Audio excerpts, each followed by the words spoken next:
serving up a warm dish of the Triad's culinary fare, here's your weekly helping of food, news, and views. This is The Man Who Ate the Town.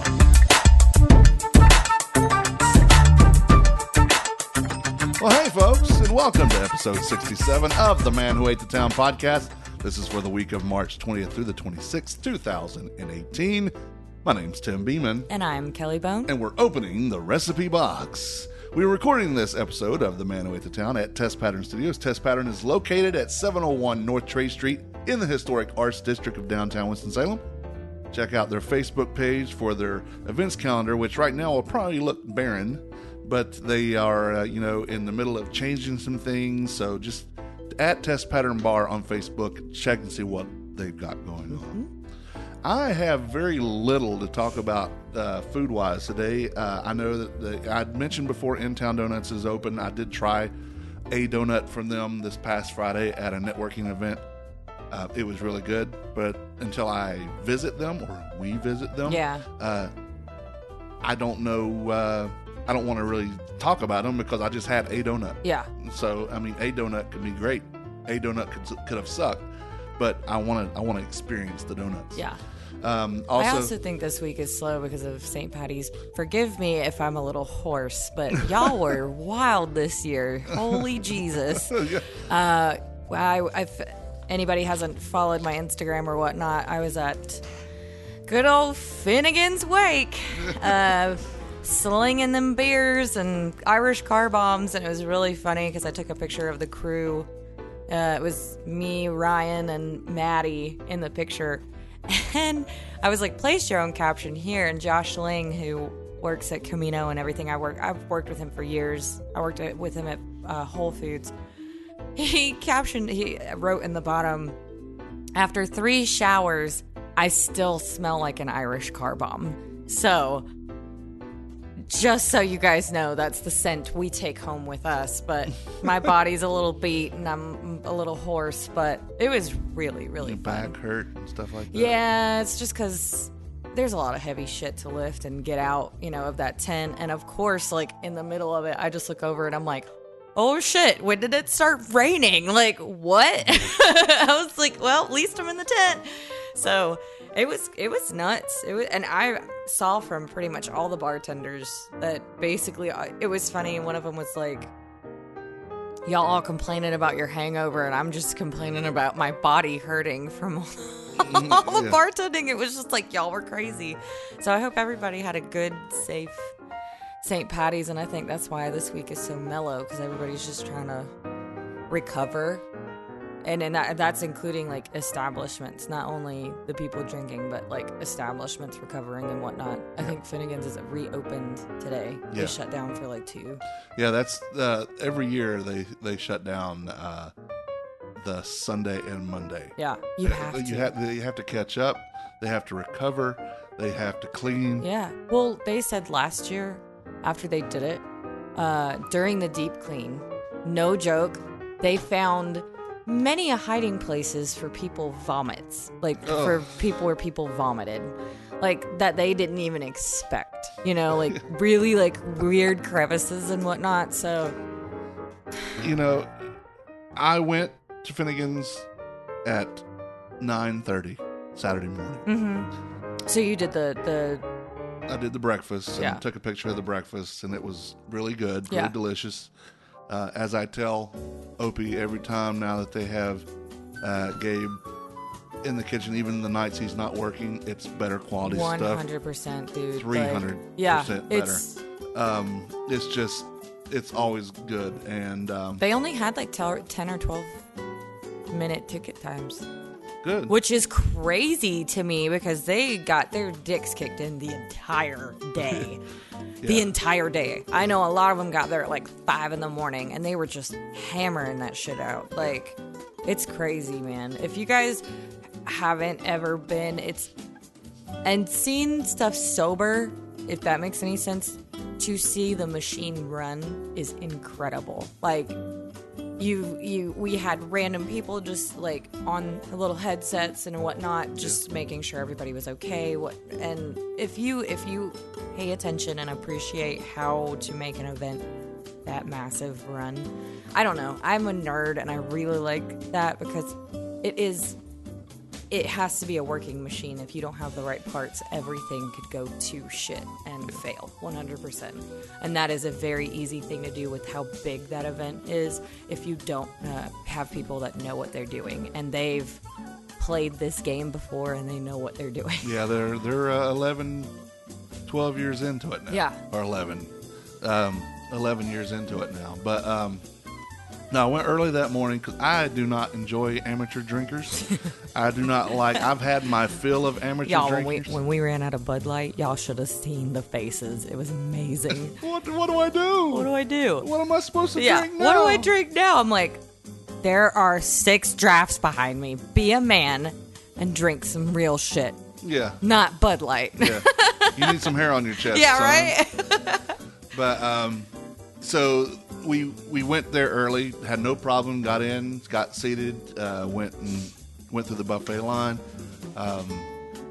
ate, and then we went do our regular thing. We go to Underdog Records, and then we went home. We had a party invitation that we were thinking about going to.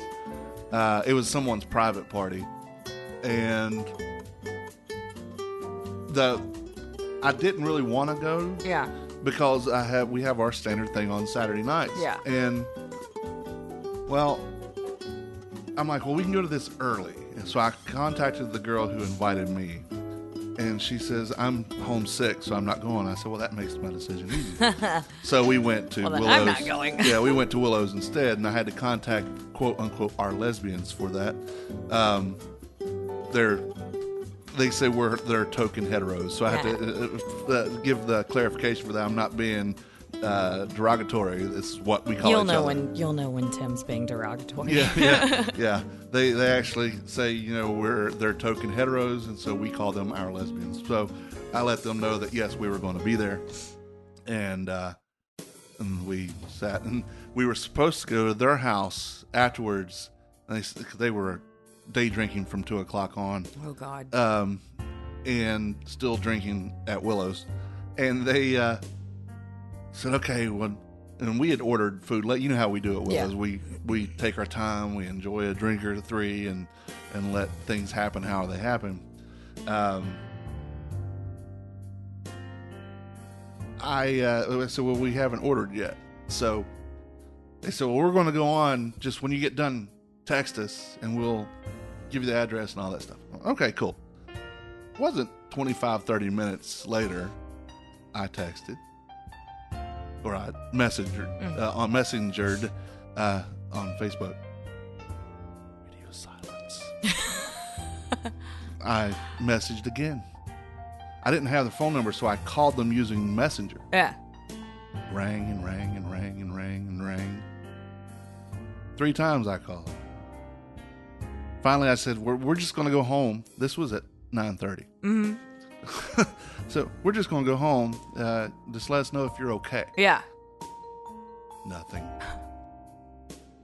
I got a text at 7:00 in the morning. We came home and crashed. Oh, so they were done. Yeah. And it's like we woke up and it was like, I thought they wanted to hang out with us. They didn't even call. And she looked and said, oh, yes, they did. Like 18 times. And so we went to breakfast at Mary's the next morning. But they were hungover. And, yeah, I don't do that. So, so that was my St. Patrick's Day. God gift of not getting hangovers. Yeah. Makes me mad. Never once have I had a hangover, and I am 47 and a half. They're terrible. So I don't really drink liquor. I drink beer all day. All day. We could be drinking one right now. If I didn't have adulting to do. Does your adulting involve you not drinking? Yeah, because I have to drive. I Lidl it up, man. I know it's like out of the way, but I Lidl. And Lidl's amazing. If y'all haven't been, I know we're putting like this, like it's a food show, right? Well, we're this talking, is food. Right? Dude, Lidl is the shit. And they have like the dangerous aisles. I've talked to you about this. They have the dangerous aisles, just like, what is it? Not Trader Joe's. Aldi. Yeah. Aldi has that one weird aisle where you're just like, leaf blower for $50. I need a leaf blower, you know? No, theirs are worse. Theirs are 2 aisles of just like everything. Boxes, big crate, dude. tubs of stuff. I got a sound bar for David from there for $60 fucking dollars, and it's great. It sounds awesome and it works really well. You can hook Bluetooth up to it, like no joke. Dangerous. I literally go through that aisle and I'm like, what do you have now? They had a juicer, last time I grocery shopped for like $30. And I was like, man, I should get a juicer. And I was like, no, Kelly Bun, you are grocery shopping right now. Do not. That's like the tempting devil because it's so cheap. Like, it's so inexpensive. You know what I'm saying? And I'm like, I could totally do this. It's great. No. I just have to keep my wits about me at Lidl because, dude, I think the last time I went there, I spent like $130 and got like a massive amount of groceries. Like, it's insane. Yeah. Like, it is insane. I know you say that you have like your brands that you like and whatnot, but there's a lot of stuff that I've tried that are their brands that are really, really good. Like, you probably wouldn't know the difference. Well, even beyond the brand loyalty thing, it is with my requirements as far as diet goes, we need more choices. And with them, it's usually their brand. And besides that, they're not going to have a whole lot of the stuff because we walked through and we looked at it. Produce-wise, we could go down there, but by the time we're shifting around to 9 different grocery stores for different things, so we just pick one and go with it. I hate our grocery store, but that's... I will say I accidentally picked up cans of creamed corn, so if you would like those, I hate creamed corn. It grosses me out. I thought I got the sweet corn because it was in the same area, and I got home and I was like, damn it! No! I was so mad at myself. I put it in the cabinet and I was like... What don't you like about cream corn? The texture. I told you, it's always a texture thing. Yeah. And well, it does kind of resemble vomit. Yeah. Well, that and my dad. Okay, so my dad is from Alabama, and I'm talking like Billingsley, Alabama. Nobody knows where that is unless they're from there. It is in the country. Like, Walmart is 30 minutes away, and they got excited when they got a Walmart. Okay, yeah. 30 minutes away, no joke. I live like that in West Virginia. Oh, right, exactly. Like, it's insane. So, my dad did a lot of weird things to try and get us to eat stuff we didn't like that he liked. Yeah. Like, I don't like peas. I think peas are sweet. It's not even texture. It's the actual flavor of peas. Like, it's a musty sweetness that I don't like. Yeah. If that makes any sense. Yeah. Now, in samosas, because samosas have, potatoes and peas and whatnot, 100%, I'm totally down. You like peas in things? Yeah, because they soak up the flavor of something else. Yeah. Same with black eyed peas. I don't like black eyed peas, but if you put it in Southern caviar, you know what that is, right? Yeah. Southern caviar, if you put it in that, all day, every day, because they don't taste like farts anymore because they soak up the freaking, the vinaigrette. So, my dad, it tastes like farts. They smell and taste like farts. It is awful. It's just like eggs. It's what creates the... Yeah, eggs is... No. Boiled eggs gross me out because of the way they smell. And it's so funny because David was like, what the hell is wrong with you? What about deviled eggs? And I was like, I will eat the center of a deviled egg. There's some I won't. I love my mom's recipe. It's like mayonnaise and French... French is mustard, stuff like that. I'll eat the center. I won't eat the white. You gotta try mine. Okay, but I won't eat the white. You gotta try mine. I'll eat the center. But my dad, one more, right end of the story. My dad from Alabama did a bunch of weird shit. You know what he put on his fucking peas? Mayonnaise. Not even mayonnaise, Miracle Whip. Ugh. Hot. Okay? Ew. Like, I have such, night food nightmares from half of the weird stuff my dad would make me eat. And he's like, tastes better. If you don't like peas, just put some Miracle Whip on it. And I was like, this is gross. This is the grossest thing I think I've ever had in my life. Yeah, because you don't want mayonnaise to be warm. Yeah. Now, I have seen people, do the grilled cheese thing and stuff using butter. They put the mayonnaise on the outside and grill it that way. I mean, yeah, but that makes sense. Well, and like there's the Mexican corn with the mayonnaise and the cheese and the tahini, which it's so good. I love that kind of corn so much on the cob, but on peas, and I'm not talking like a little. I'm talking like spoonful. And I was like, what are you doing to me? You're ruining everything. Ugh. With a dad that's probably eaten a lot of roadkill in his time. It's legal there, right? Yeah. It actually is. It is in West Virginia, too. They had a free... Right before we went to visit them one time, they lost power, thankfully, before we got down there, and they had to throw everything out in their freezer. Including raccoon. Including rattlesnake. Including a lot of other things I don't really want to talk about. Deer meat, sadly, yes. Now, if any of y'all are hunters out there that listen to this show, I'm a big fan of deer meat. And I'm pretty sure Tim is too, and you can gift us with that at any point. Yeah, I used to not be because my dad is a big deer hunter. Mm-hmm. I used to hate it, but then I realized what the problem is most of the stuff that I didn't like growing up is the way my mom and dad prepare it. See, that's it. They will fry things to hell and back before they will eat it. And I've had venison other ways and liked it. I need to make you deer dip. That's legit what they fucking call it in Alabama. Deer dip. And it's so easy to make. It's Velveeta, venison, green onions, chilies, refried beans, stuff like that. It's just like a really unhealthy deer dip. But I gotta make it for you one day. I don't know if you could eat it. So we shouldn't tell Stephanie about that. No, because I don't want her to get mad at me if I kill you with a deer dip. Good God, she'd come at me and be like, "Kay, sorry, Stephanie, I love you."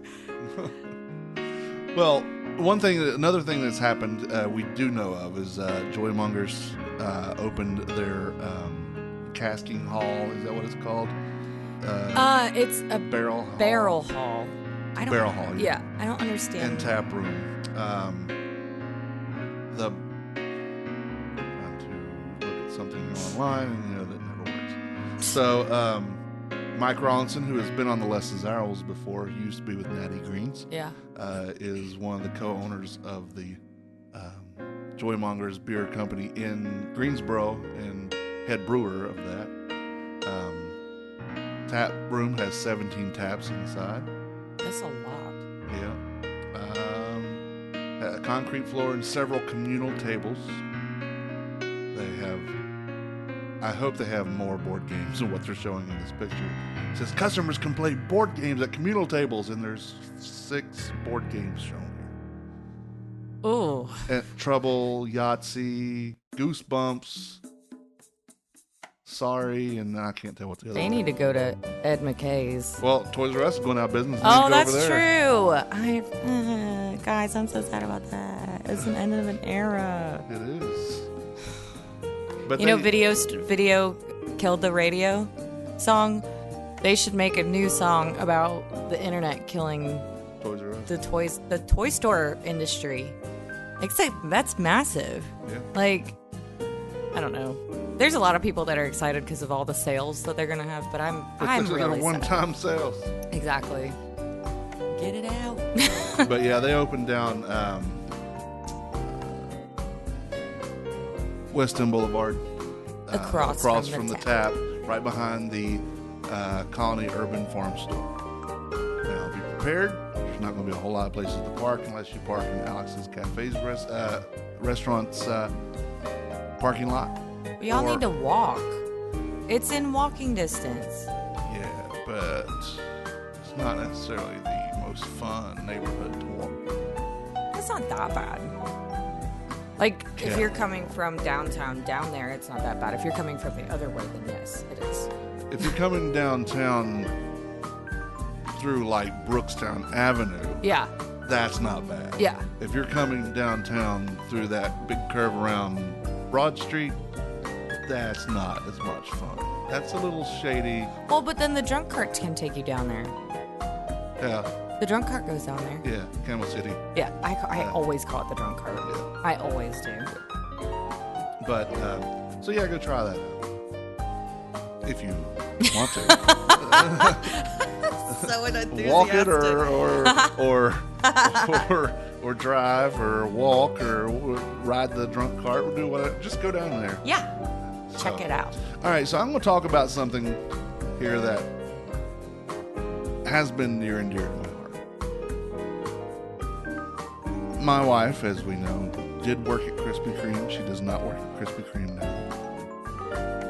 I want to say thank you for all that they've done for my family and advancing Stephanie in her career. I really can't say anything bad about our experience there. I do, however, think they need to be more honest with the city of Winston-Salem.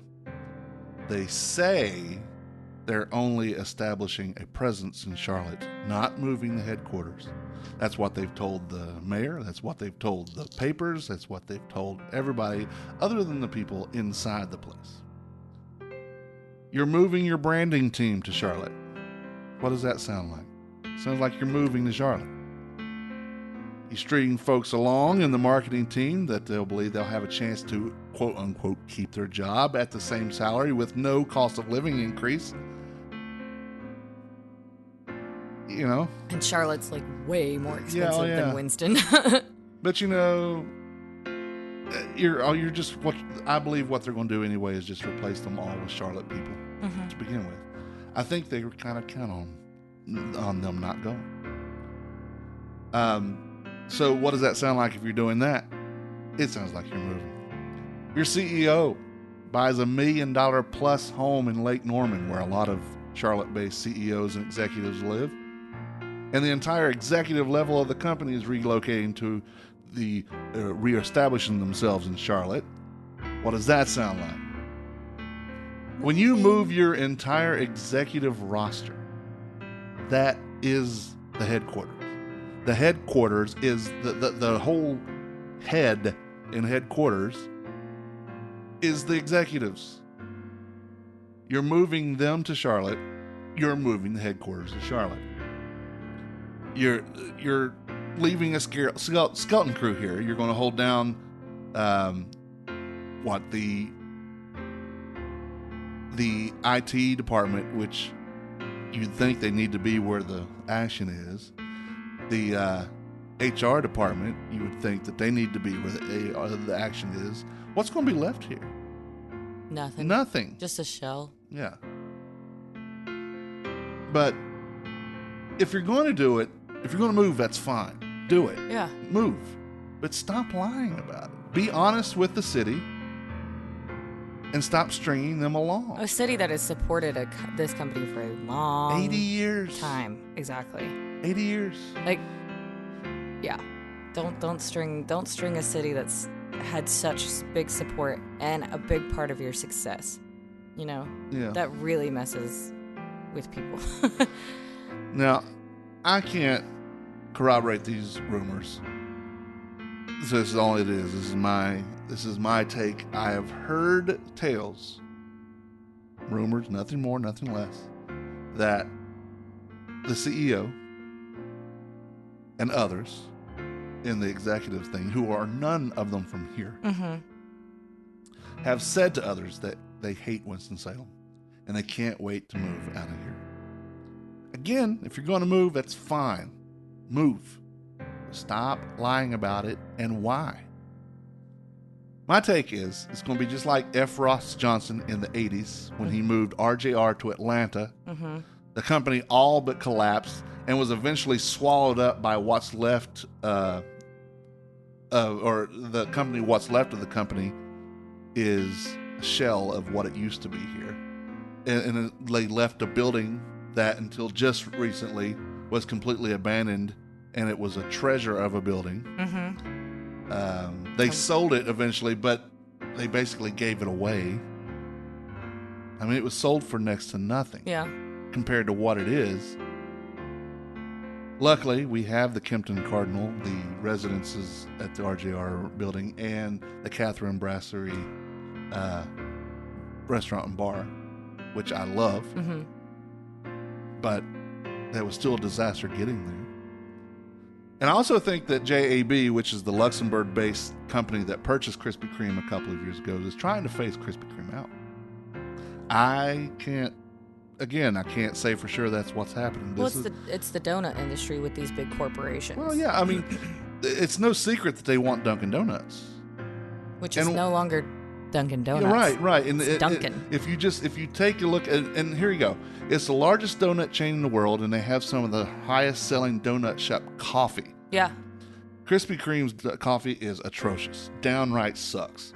I was on a blogger panel to do a tasting when they started a whole new blend a while back. It was mediocre at best. Yeah. Their donuts are amazing, but their coffee is awful. Now, why would a company that owns Keurig, Green Mountain, Caribou, Pete's Coffee, and probably a few more that I'm not even mentioning here, allowed one of their brands to have a reputation of having bad coffee? Why not put one of those brands in there? Put some Caribou coffee in there. Yeah. Put Pete's Coffee in there. Just give it a different name, like branded as Krispy Kreme. Yeah. It's not hard. I mean, JAB wants to be a coffee and treats forward company. I understand that. When JAB tried to acquire Dunkin' Donuts a little bit ago, the FTC or some other government entity said it was creating a monopoly, and that's a no-no. But like you said, Dunkin' has stopped saying anything about donuts. Mm-hmm. They market more about their sandwiches. They market their coffee. breakfast sandwiches and their coffee. Yep. And Krispy Kreme has stopped talking about their coffee. So I believe they're trying to either phase out Krispy Kreme because the coffee is worth more than the donuts, mm-hmm. or they're trying to completely separate the two so they can get both. Yeah. Like maybe stop selling coffee at Krispy Kreme so they can have Dunkin'? Well, they wouldn't stop selling coffee. They have just stopped advertising the. I don't know how you'd not make that a monopoly in order to own both establishments. You get what I'm saying? Like maybe that's what they're trying to figure out how to do so they can own both establishments. Yeah, that's exactly what they're trying to do. Yeah. I just think they're willing. I think they want Dunkin' so bad that they're willing to sacrifice Krispy Kreme to get it. Which is it would eliminate their own competition if they were to unload it. I think it's a crappy way to treat our hometown brand, but that's business. Mm-hmm. Again, I don't know if any of that will happen. But if it does, you heard it here first. And I'm just saying to the Krispy Kreme or to JAB, if you're going to move, just do it. Mm-hmm. Stop telling us you're only establishing a presence, because that's not true. You're lying to the city. You're lying to your customers. You're lying to your fans, rabid fans who are really into their product. God, there's restaurants that use their freaking donuts as buns or hamburgers or cheeseburgers. Yeah. You know, it's a thing. I just have a feeling that when this happens, they're going to find, especially this market, which isn't their biggest market, believe it or not. Yeah. Just find that they're going to find that people turn their back on them. Oh, yeah. And that's sad. Now, again, I can't say bad things about Krispy Kreme. I can't say bad things about Stephanie's experience there, anything like that. The company itself is fantastic. Yeah, they take care of their people. Yeah. They have special needs people that work in most of the establishments and whatnot. So and they have taken care of the employees that they let go. The severances were great, fair. I mean, not great. They could have been better, but they always can be. Yeah, but they were it's fair. A severance. Yeah, but they were fair, and it was just, I don't know. So don't hear this as me being disparaging to the company, because that's certainly not what I'm doing. I just implore them to be honest about what they're doing and stop lying to the city. And if the city can't see through that veil of bullshit, then either we have some really dumb people in there, and I know we don't, or somebody's paying somebody to get over it really quick. Yeah. And I don't think that's happening either. I think they're just turning a blind eye, and maybe it won't happen if we don't talk about it. Yeah. But it does need to be talked about. Yeah. It's not okay. No, it's not. I mean, honestly, like, rumor, you've heard, this is all rumor, but I've heard rumor that it was mainly, a lot of it was the wives.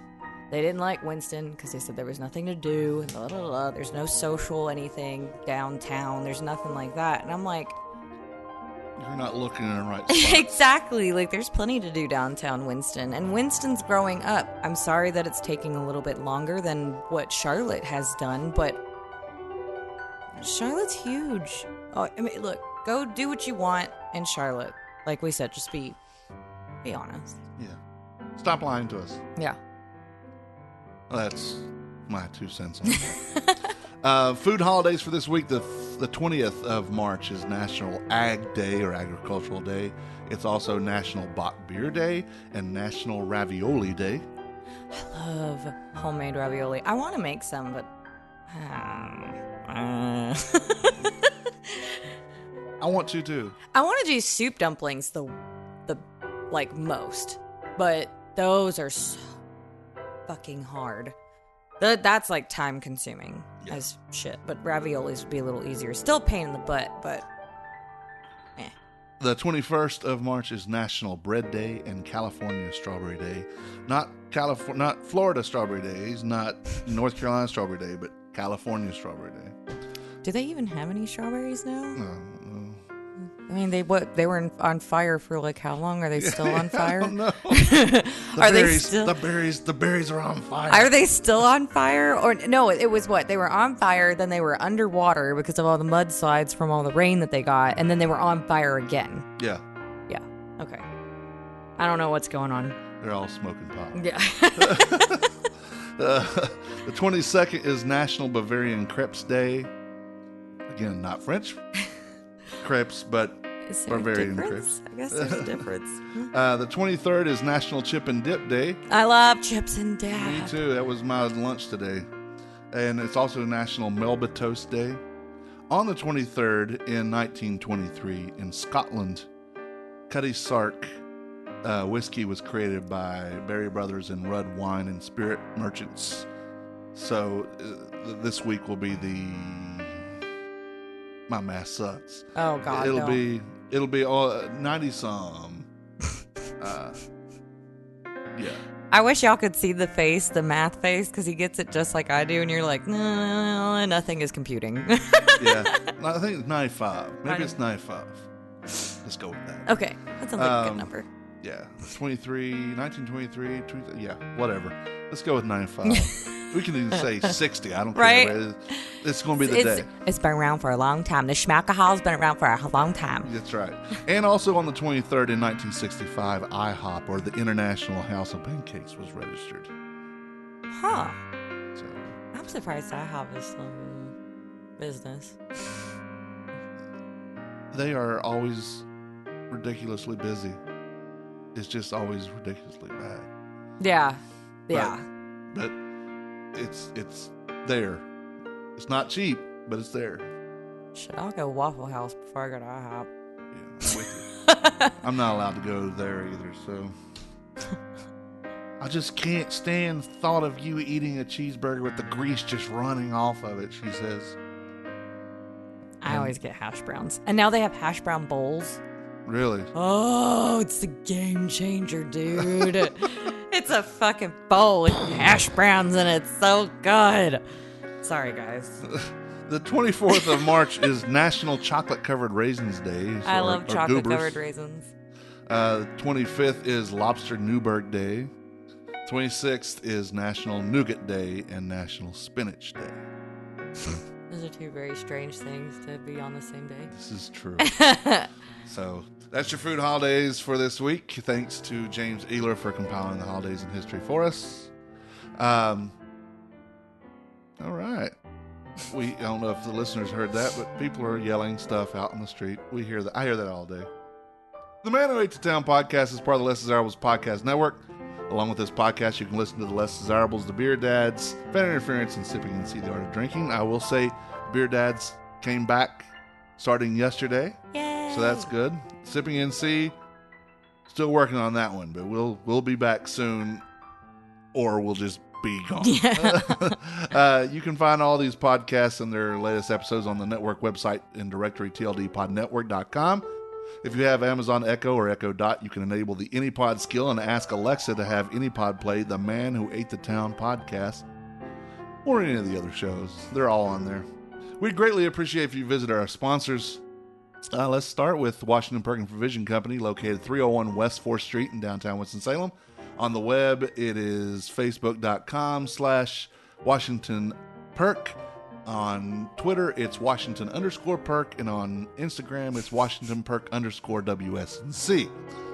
They make it real fun for y'all to search for them. It does. If you just go search and put Washington Perk, you'll probably find them. Yeah. But they have Wolfie's Custard, and they have a good selection in there. They have Larry's Beans Coffee. It's about to get bigger, too. Oh, yeah, when the weather breaks. Today is officially the... first day of spring. Yeah, the spring equinox is today. It don't look like it. Nor does it feel like it. Nor does it feel And there's a chance of snow tonight. Nah, oh, that's right. This is that weird weather thing that's going Winter on. weather advisory. Yeah. Another nor'easter, the third or fourth nor'easter they've had. If any of y'all have never experienced a nor'easter on the coast, though, it sucks. It is like a tropical storm in the wintertime and everything is cold. It is awful. It is terrible. So be glad that we're only getting a little bit of like whatever, I guess outskirts this is or something. I don't know. Just be glad you're not getting like 60 to 80 mile an hour winds. Because that's what it brings. And then, like, ice and snow pelting you in the face. Raping you in the face. It sucks. Well, if you're stuck in that nor'easter and you happen to be downtown this week, tonight or tomorrow, then you can go into Washington Perk and you can get your beer and wine because they have a wall of that. Mm-hmm. Any of those last-minute things like condiments or peanut butter. Oh, no. It's the South, Tim. Bread and milk. Bread and milk. That's right, because you can't get enough milk sandwiches. Exactly. Blech. Bread and milk. I don't understand that fad, but I don't either. Yeah.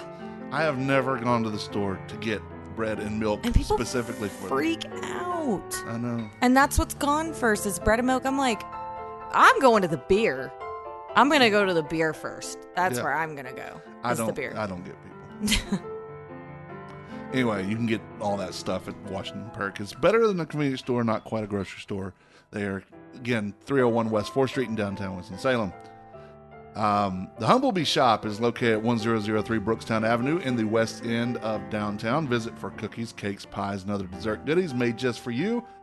Everything is carefully crafted and made 100% from scratch. The Humblebee Shop wants to challenge your perception of scratch made and leave you with an experience you couldn't possibly forget. For more information, follow them on Facebook and on Instagram.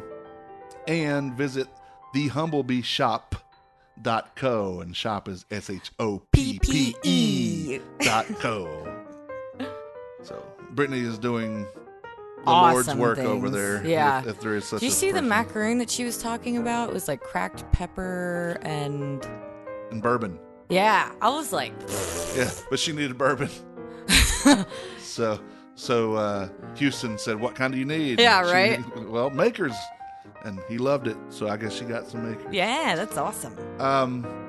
Just go check them out. Humblebeeshop.co. Yeah. All right. Well, keep an eye on the blog and this podcast to find out more about the food news and happenings around town, and mostly the views, because I think that's what we do more of than the news. Yeah. Is we just have our own views on things, which is okay. Yeah. If you have food news you want us to talk about, send us an email, tim@themanwhoatethetown.com or kelly@themanwhoatethetown.com. My mailbox is still real lonely. Yes, send her stuff. I only have 2 messages and they're both from Tim. Well, at least there's there. That's true. Like us on Facebook as the Man Who Ate the Town food blog and podcast. On Twitter, we are Man Who ate the Town. On Instagram, we are Man Who Ate the Town. My name is Tim. My name is Kelly. And we're closing the recipe box. Until next time, thank you for reading. Thank you for listening. Bon appetit. Ciao. The views and opinions stated by me or any of my guests are solely those of ours and do not necessarily reflect the opinions of our hosting companies, distributors, enemies, friends, or relatives. This podcast is copyrighted and cannot be reproduced or distributed without express written consent of the man who ate the town, that's me, and Such Limited Inc. However, if you ask nicely, we'll probably let you.